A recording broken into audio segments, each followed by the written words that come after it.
ولا نستعين إلا إياه وهو الذي فرض صلاة الجمعة فاسعوا إلى ذكر الله والصلاة والسلام على محمد سيد الأنام وعلى آله وأصحابه الكرام خصوصا على أفضل البشر بعد الأنبياء بالتحقيق أمير المؤمنين أبي بكر الصديق وعلى الناطق بالصدق والصواب أمير المؤمنين عمر بن الخطاب وعلى كامل الحياء والإيقان أمير المؤمنين عثمان بن عفان وعلى غالب كل غالب أمير المؤمنين علي بن أبي طالب وعلى إمامين الهمامين السعيدين الشهيدين أبي محمد الحسن وأبي عبد الله الحسين وعلى أمهما سيدة النساء فاطمة الزهراء وعلى أمي الشريفين المطهرين من الأدناس الحمزة والعباس وعلى ستة الباقية من العشرة المبشرة وسائر الصحابة والتابعين رضوان الله تعالى عليهم أجمعين. بارك الله لنا ولكم في القرآن العظيم ونفعنا وإياكم بالآيات والذكر الحكيم إنه تعالى جواد كريم ملك بر رؤوف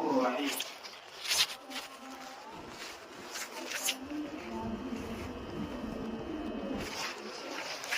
الحمد لله.